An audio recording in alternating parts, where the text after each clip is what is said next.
कुछ देर पहले मैंने देखा कि पंजाब के दो वज़रा जो हैं वो एक प्रेस कॉन्फ्रेंस कर रहे थे और सच्ची बात यह है कि ऑनेस्टली मैं उनको जानता नहीं हूँ, लेकिन शायद तालीम के वज़ीर हैं दोनों। और जो बातें वो कर रहे थे मुझे सिर्फ एक बात पे अंदाज़ा ये हो रहा था कि उन्होंने शायद कभी सिंध वो आए नहीं है या उन्होंने कभी दौरा नहीं किया कराची शहर का भी। मैं आगे बढ़ने से पहले आपको सिर्फ एक किस्सा सुनाता हूँ। किस्सा तो नहीं, हकीकत है ये। खैर एक वाक़या हुआ कि एक डेलीगेशन आया था यंग पार्लियामेंटेरियंस का, जिसमें तमाम जमातों के जो नौजवान अरकान कौमी असम्बली हैं उन पर मुश्तमिल एक वफ़द था, जिन्होंने सूबा सिंध का दौरा किया। आज से कोई 5-6 महीने पुरानी बात होगी। तो जहाँ वो बहुत सारी और उनकी एक्टिविटीज़ थी, तो वहाँ एक मुलाकात उन्होंने चीफ मिनिस्टर साहब के साथ भी की। उसमें पीटीआई के लोग भी थे, पीपल्स पार्टी के भी थे, एमक्यूएम के भी थे और पीएमएलएन के भी कुछ लोग थे। तो जब वहाँ सीएम हाउस में वो आए तो मेरे साथ ही पीएमएलएन के एक साहब बैठे थे। उन्होंने ये ख़ुद कहा, ये एडमिट किया उन्होंने कहा कि कराची आकर हमें लगा कि कराची बहुत मुख्तलिफ है उससे जो हमें बताया जाता है या जो मीडिया पे दिखाया जाता है। तो मैंने उससे कहा कि क्या उससे बेहतर है कि उससे बुरा है? तो मैंने कहा नहीं, वो तो बहुत बेहतर है, जो हमें बताया जाता है वो कुछ और ही होता है। तो जो अरकान कौमी असम्बली हैं, जो अपोजिशन में हैं, जो हमारी मुखालफत में हैं, जो हमारी जमात के नहीं हैं, वो भी उस प्रोपेगंडे के मुतासिरीन में शामिल हैं जो पीपल्स पार्टी के ख़िलाफ़ किया जाता है। तो ये जो दो वज़रा साहिबान थे, जब वो ये बातें कर रहे थे तो मुझे भी यही महसूस हुआ कि बातें सुनकर कि शायद उन्हें सूबा सिंध के मुतल्लिक़ कुछ नहीं पता। सूबाई हुकूमत ने जो यहाँ सूबे में या शहर में काम किए हैं उसके मुतल्लिक़ कुछ नहीं पता। वो सिर्फ एक दायरे के अंदर बंद हैं और वो है मरीम नवाज़, मरीम नवाज़, मरीम नवाज़। जो उनको वो बताती हैं, जो उनको दिखाती हैं, जो उनको समझाती हैं, वही इनको नज़र आता है, वही इनको दिखता है, वही वो बोलते हैं। वो साहब कह रहे थे कि सिंगापुर एक पोर्ट के ज़रिए पता नहीं क्या क्या कुछ कर रहा है, और कराची पोर्ट की हालत देखें। जब एक वज़ीर को ये नहीं पता कि पोर्ट जो है वो सूबाई हुकूमत के पास नहीं होता, और अगर कराची पोर्ट की हालत ख़राब है तो माज़रत के साथ वो अपने ही वफाकी हुकूमत को चार्जशीट कर रहे हैं और उसकी ज़िम्मेदारी सिंध हुकूमत नहीं उसके ऊपर डाल सकते। इसकी ज़िम्मेदार वफाकी हुकूमत है और उनसे ये सवाल करें। फिर उन्होंने अस्पताल गिनवाए कि पता नहीं सरगोदा में कोई कार्डियो का अस्पताल है, ऐसा कोई बता दें हमें। फिर कोई एक बताया कि जी कैंसर का अस्पताल है, ऐसा कोई बता दें हमें। फिर कोई और चीज़ बताई कि भाई ऐसा कोई बता दें हमें। मैं उनसे फिर गुजारिश करूँगा कि आपने अच्छा किया कि आपने पंजाब में, पंजाब के मुख्तलिफ़ शहरों में दिल के अस्पताल बना दिए हैं, कैंसर के अस्पताल बना दिए हैं। आप और बनाइए, आपका सूबा बड़ा है, आपके लोगों को, आपके पंजाब के शहरियों को इलाज मुआलजे की अच्छी सहूलत की ज़रूरत है। हमें इससे कोई तकलीफ़ नहीं है, आप इससे ज़्यादा बनाइए। लेकिन आप ये मत कहें कि सिंध ने कुछ नहीं किया है। आज भी बाकी कार्डियो के हॉस्पिटल्स को छोड़ दें, सिर्फ कराची का जो NICVD है, एक बिल्डिंग जिसकी मैं बात कर रहा हूँ जो कराची में है, एक बिल्डिंग, पाकिस्तान में नहीं, एशिया में नहीं, पूरी दुनिया में एक छत के नीचे जो ट्रीटमेंट्स हुई हैं दिल के मरीज़ों की, वो दुनिया में नंबर 1 है। ये सबसे ज़्यादा तादाद पेशेंट्स की हैं जिनको ट्रीट किया गया है पूरी दुनिया में। किसी एक छत के नीचे इतने इलाज नहीं हुए जितना सिर्फ NICVD कराची कर रहा है। तो मैं तो गुजारिश करूँगा इन दोनों वज़रा साहिबान से, मैं उनको दावत देता हूँ वो आएँ कराची और हम उनको यहाँ दिखाएँगे पूरे सूबा सिंध में कि हमने हेल्थ में क्या क्या काम किया है। मैं आपको एक चीज़ और बता दूँ कि जो ट्रीटमेंट हुई है NICVD में मरीज़ों की पिछले साल, वो टोटल 45,40,000 मरीज़ों का इलाज हुआ है पूरे, जो उनका नेटवर्क है पूरा इस वक्त। अब तो ज़ाहिर कराची में नहीं, अब तो हैदराबाद, सक्कर, टंडो मोहम्मद खान, सेवन शरीफ, पता नहीं सक्कर तो मैंने बताया, मुख्तलिफ़ शहरों में ये इसके सेंटर्स कायम है और लोगों के इलाज हो रहे हैं और वहाँ ओपन हार्ट सर्जरीज़ हो रही हैं। तो बाकी तो मैं नहीं पता था कि कितने वो थे, लेकिन पंजाब से जो मरीज़ आए, जो हमारे भाई, हमारी बहनें जो यहाँ पर इलाज कराने आए सिर्फ NICVD से, उनकी तादाद 1,19,000 है, जिन्होंने बग़ैर किसी ख़र्चे के 1 रुपया ख़र्च किए बग़ैर सूबा सिंध में, सूबा सिंध के अस्पतालों में अपना मुफ्त इलाज उन्होंने करवाया है। उसके बाद SIUT है। SIUT एक बड़ा इदारा है और सिंध हुकूमत उसको बहुत ज़्यादा सपोर्ट करता है और ज़ाहिर करना भी चाहिए, इसलिए कि वो पूरे मुल्क में जो मरीज़ हैं किडनी के हवाले से उनके वो इलाज उनको फ़राम करते हैं, अच्छा इलाज फ़राम करते हैं। उन्होंने 6,73,000 मरीज़ों का इलाज किया। बाकी सूबों के भी इसमें है, लेकिन मैं चूँकि पंजाब पे बात कर रहा हूँ, तो पंजाब के तकरीबन 28,500 पेशेंट जो हैं SIUT से जो है वो फैज़याब हुए हैं बग़ैर किसी ख़र्चे के। इसी तरह गंबट का हॉस्पिटल हमारा है, आपको पता है कि वहाँ ट्रांसप्लांट होते हैं बहुत मुख्तलिफ़ चीज़ों के, वहाँ भी पंजाब से बहुत सारे लोग आते हैं और अपना फ्री वो इलाज करा के जाते हैं। इसी तरह और भी हमारे बहुत सारे हॉस्पिटल्स हैं जहाँ से वो अपना इलाज कराते हैं और अपना मैं उस पर हमें खुशी होती है कि अगर पाकिस्तान के किसी भी इलाके से कोई शहरी आता है जिसको ज़रूरत है बेहतर इलाज की, तो वो सूबा सिंध में आता है, ख़ासतौर पर कराची शहर के बड़े हॉस्पिटल है वहाँ पे आता है, वो अपना ट्रीटमेंट कराते हैं और ये अच्छी बात है। मैं सिर्फ एक चीज़ और बता दूं आपको कि ज़्यादा मैं तफसीलात में नहीं जाऊंगा इसकी। अभी हालिया एक बजट आया है, तो ये जो हम बात कर रहे हैं ना कि गवर्नेंस के मुतालिक जो है ज़बरदस्त उनकी वो लीडरशिप है और बड़ा काम कर रहे हैं और सूबा सिंध की जो गवर्नेंस है वो बहुत बुरी है। इस साल 2025-26 में आपको पता है कि वफाकी हुकूमत को हमें हर सूबे ने अपने जो रिसोर्सेज हैं उससे कुछ पैसा फ़राम किया है, ज़ाहिर है उनको ज़रूरत है जो सब मुआशी सूरत हाल मुल्क की उसमें। तो उसमें फिर हुआ ये कि जो सूबाई बजट हैं उनके ऊपर काफ़ी प्रेशर आया और सूबाई हुकूमतों ने अपने आप को फिर उसमें एडजस्ट किया। हमने क्या किया कि हमारे जो करंट एक्सपेंडिचर्स हैं, जो अखराजात होते हैं, जो गुज़िश्ता माली साल हमारा था 25-26 जो गुज़र गया 30 जून को, उसमें हमारे जो एक्सपेंडिचर थे वो थे 281.7 बिलियन, 281.7 अरब रुपए हमारा ये ख़र्चा हुआ था। और ज़ाहिर है कि हर साल ये ख़र्चा बढ़ता है, मुख्तलिफ उसकी वजूहत होती हैं, लेकिन हमने सिंध हुकूमत ने अपना जो इस साल का जो करंट एक्सपेंडिचर है उसके जो एस्टिमेट्स हैं वो हमने वही रखे हैं 281.7 बिलियन। इसमें एक रुपये का हमने इजाफा नहीं किया और हमने ये तय किया कि उतने अखराजात के अंदर हम अपनी सूबाई हुकूमत को चलाएँगे। पंजाब ने क्या किया? पंजाब के जो करंट एक्सपेंडिचर था वो था 648.5 बिलियन, 648.5 अरब रुपये 2025 और 26 का। और उन्होंने इस साल जो करंट ईयर है इसको बढ़ा के 727 अरब रुपये कर दिया है, मतलब इसके अंदर उन्होंने तकरीबन 12.1% का इजाफा किया है। तो जो सूबाई हुकूमतों के ऊपर दबाव था बजाय इसके कि वो अपने अखराजात कम करते, उन्होंने अपने अखराजात बढ़ाए हैं। इसका असर क्या हुआ, इसका नुकसान क्या हुआ?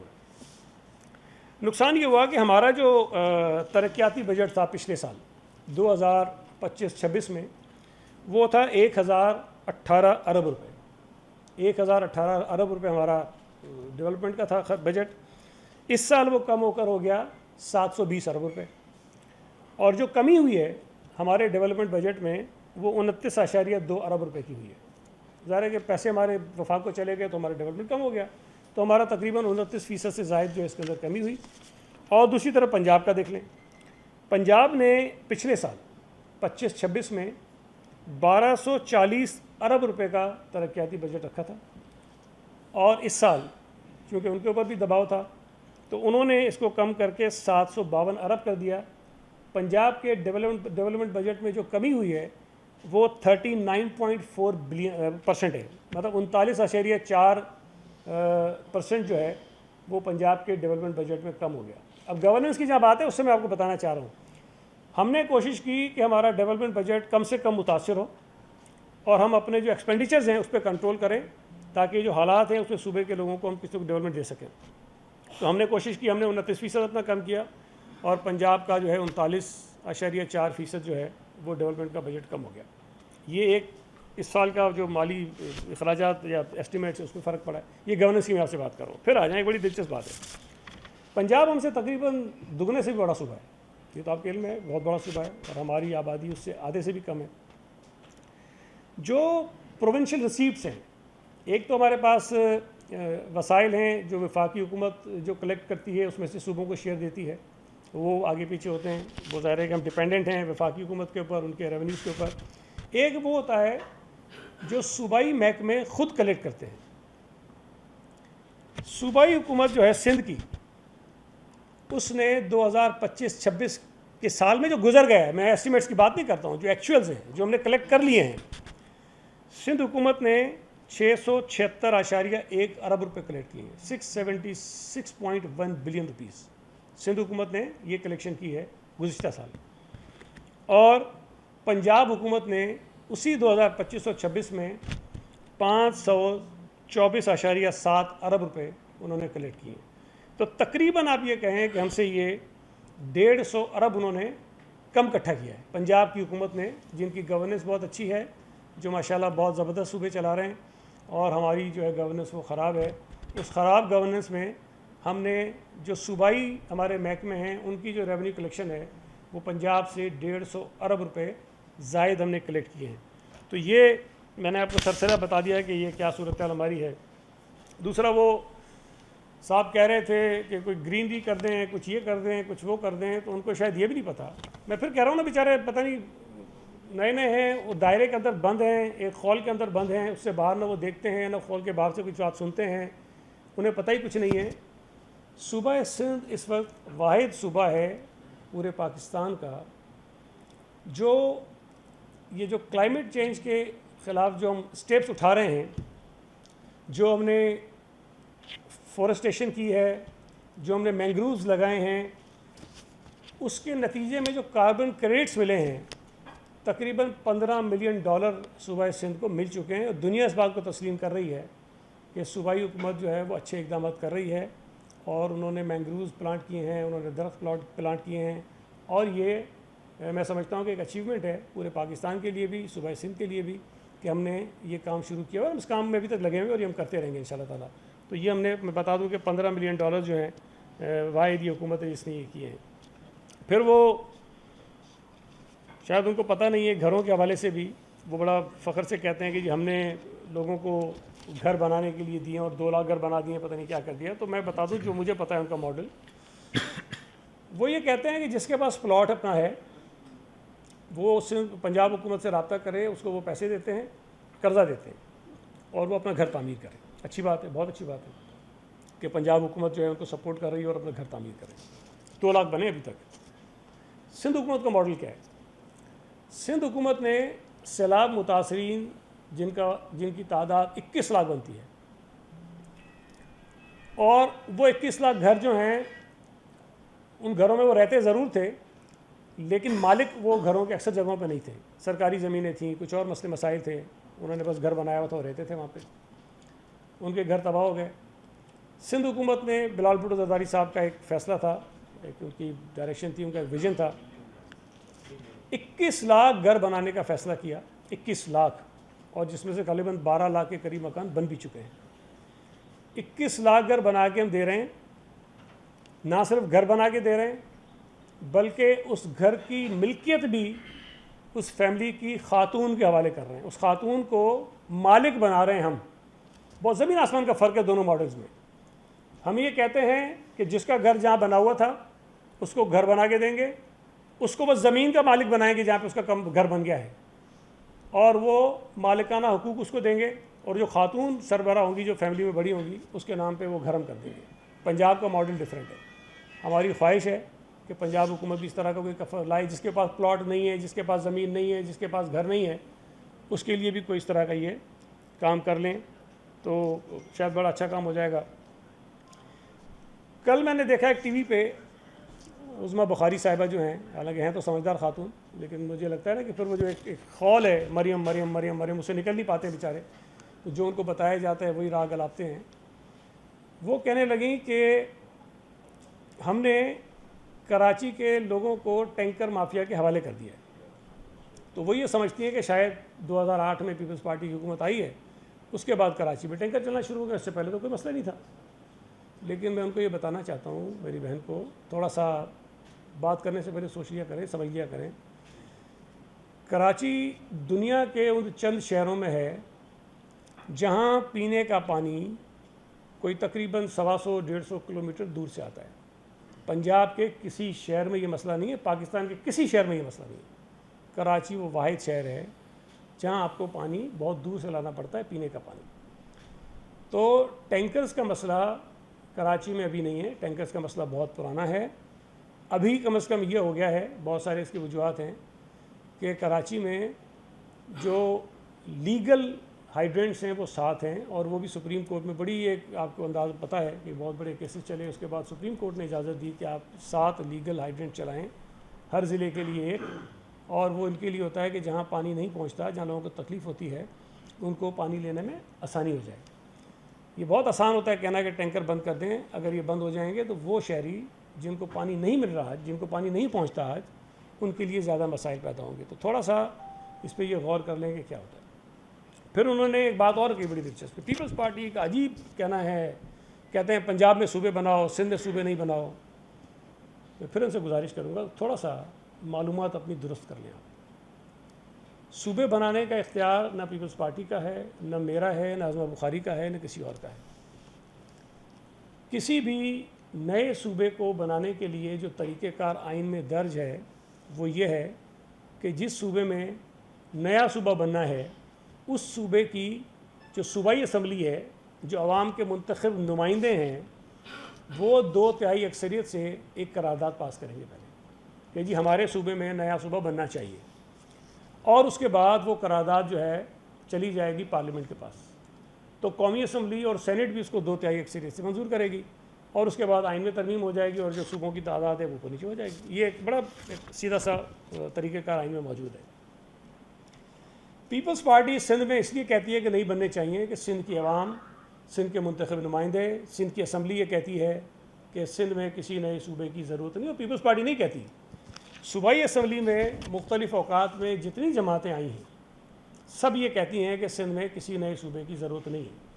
अगर सिंध के लोग ये कहते हैं कि हमें नए सूबे की ज़रूरत नहीं है, सिंध के लोगों के मुंतखब नुमाइंदे ये कहते हैं कि हमें नए सूबे की ज़रूरत नहीं है, तो पंजाब में बैठे हुए किसी शख्स को हक़ नहीं पहुँचता कि वो ये कहे कि सिंध के अंदर नया सूबा बनना चाहिए कि नहीं बनना चाहिए।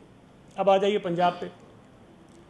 पंजाब की असम्बली इस मुल्क की वाहिद असम्बली है जिसने गालिबन 2013 या 12 में एक करारदाद मंजूर की, जिसमें यह कहा कि पंजाब में एक नहीं 2 नए सूबे बनाने के लिए इस पे काम शुरू किया जाए। और उसका बैकग्राउंड क्या था? उससे पहले सेनेट ने 2/3 अक्सरियत से करारदाद मंजूर की थी, जिसमें यह कहा था कि पंजाब में एक साउथ पंजाब जो है सूबा, उसको बनना चाहिए। तो पंजाब के हवाले से सेनेट ने 2/3 अक्सरियत से, जिसमें यकीनन पंजाब के नुमाइंदे भी होंगे, उन्होंने वोट किया, वो करारदाद मंजूर हुई। उसके बाद पंजाब असम्बली ने, जिसके अंदर पंजाब के लोगों के मुंतखब नुमाइंदे बैठे थे, उन्होंने करारदाद मंजूर कर ली कि जी पंजाब के अंदर एक नहीं 2 नए सूबे बनाने के लिए उन्होंने कहा कि जी इसके ऊपर कार्रवाई शुरू करें, कोई कमीशन बनाएं, कोई इस पर काम शुरू करें। तो इसका मतलब ये है कि पंजाब के लोगों के मुंतखब नुमाइंदे ये चाहते हैं कि पंजाब में सूबे बने। इसलिए ज़ाहिर है कि पीपल्स पार्टी भी कहती है कि जी वहाँ बनना चाहिए सूबा, इसलिए कि लोगों की डिमांड है, मुंतखब नुमाइंदों की डिमांड है। तो ये ज़मीन और आसमान का फ़र्क है। तो पीपल्स पार्टी अपनी ख्वाहिश पे ये बात नहीं करती। पीपल्स पार्टी सिंध के लोगों की नुमाइंदगी करते हुए कहती है कि नहीं बनना चाहिए, और पंजाब में पीपल्स पार्टी पंजाब के लोगों की नुमाइंदगी करते हुए कहती है कि हाँ यहाँ पे सूबे की ज़रूरत है, सूबे बनने चाहिए, इसलिए कि पंजाब के लोग चाहते हैं, पंजाब की असम्बली चाहती है। तो ये जब बातें इस तरह की करते हैं, बहुत मुझे हैरत और अफसोस होती है। अब वो दूसरी बड़ी दिलचस्प बात ये कह रहे थे कि पीपल्स पार्टी तो जमहूरियत पे जो है ना लेक्चर ना दें। तो पीपल्स पार्टी ना दे तो कौन नून लीग देगी लेक्चर जमहूरियत पे? इस मुल्क में अगर जमहूरियत पर बात करने का हक़ पीपल्स पार्टी को अब नहीं देना चाहते हैं, तो फिर भाई जनरल मुशर्रफ को देंगे, जनरल ज़िया को देंगे, उनके पैदा करदा लीडरों को देंगे। तो मेरा ख़्याल है कि पीपल्स पार्टी की जो क्रेडिबिलिटी है, ख़ास तौर पे जमहूरियत के हवाले से, पार्लियामेंट को मजबूत करने के हवाले से, पार्लियामेंट की बहाली के हवाले से, अवाम के हक़ हाकिमियत के हवाले से, उसको नून लीग के किसी सर्टिफिकेट की ज़रूरत नहीं है। हमारी क़यादत ने लोगों के हुकूक़ के लिए, जमहूरियत की बहाली के लिए आमरों से लड़ते हुए अपनी जानें कुर्बान की हैं। शहीद ज़ुल्फ़िकार अली भुट्टो चाहते तो ज़िंदा रहते, ये बातें ढकी छुपी तो नहीं है ना, उस वक्त पता है सबको कि ज़िया-उल-हक़ ने ऑफ़र भी की, बंदे भी भेजे, सब कुछ किया, चाहते तो ज़िंदा रहते। उन्होंने तो कहा कि मैं एक फ़ौजी आमिर के हाथों मरने को तरजीह दूंगा, बजाय इसके कि मैं तारीख के हाथों मरूँ। दूसरी तरफ मियाँ नवाज शरीफ साहब, अल्लाह उनको ज़िंदगी दे, हम नहीं चाहते हैं कि वो उनकी जान इस तरह जाए, लेकिन तारीख़ में वो भी अपना नाम इस तरह लिखवा सकते थे। लेकिन जब उन पर मुश्किल पड़ी, 10 साल का मुआहदा किया, आराम से मुल्क से चले गए और फिर 10 साल तक उस मुआहदे पर पाबंद भी रहे, कारबंद भी रहे, और वो 10 साल पूरे होने के बाद वो वापस पाकिस्तान आए, वापस सियासत में हिस्सा लिया। पीपल्स पार्टी ने आज तक जितने इंतखाबात हुए हैं, किसी इंतखाबात में धांधली के ज़रिए इक़्तिदार हासिल नहीं किया। दूसरी जानिब मुस्लिम लीग नून ने जितने इक़्तिदार हासिल किए हैं वो धांधली के बग़ैर हासिल नहीं किए। 85 का इलेक्शन ज़ाहिर है, उसको मैं तो काउंट ही नहीं करता हूँ, वो तो जो हुआ आपको सबको पता है। जुनेजो साहब बने, उसके ख़िलाफ़ साजिश किसने की? नवाज शरीफ साहब ने की। 88 का इलेक्शन हुआ, पीपल्स पार्टी अताब में रही, धांधली का शिकार बनी, और बेनिफिशरी कौन था? PMLN थी, नवाज शरीफ था। 90 के इंतखाबात हुए, पीपल्स पार्टी धांधली का शिकार थी, फ़ायदा किसको हुआ, किसको पहुंचाया गया? नवाज शरीफ को पहुंचाया गया। उसके बाद 93 का इलेक्शन होता है, पीपल्स पार्टी को फिर रोका जाता है, काबू किया जाता था कि पंजाब में हमारी हुकूमत ना बने, और वहाँ भी हमारी सीटें हमें हरवाई गई और हमें कंट्रोल होकर हुकूमत हमारी बनी, लेकिन बहरहाल सीटें हमें जितनी मिलनी चाहिए थी हमें नहीं दी गई। उसके बाद 96 का इलेक्शन होता है, 97 का शायद, उसमें पीपल्स पार्टी के साथ क्या हुआ? 16-17 सीटों पे आ गए। बेनिफिशरी कौन था? नवाज शरीफ बेनिफिशरी था।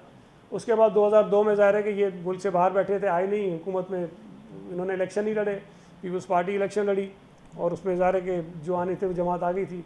2008, ये बड़ी दिलचस्प बात है, 2008 में पीपल्स पार्टी की हुकूमत बनी, लेकिन 2008 के इंतखाबात में भी धांधली करके ख़ासतौर पर पंजाब में नून लीग को सीटें दिलवाई गई मुशर्रफ के दौर में, और उसकी भी वजह ये थी कि पीपल्स पार्टी को वाज़ेह अक्सरियत न मिले और नून लीग को सीटें दे दो ताकि ये आपस में लड़ाइयाँ हो जाएं।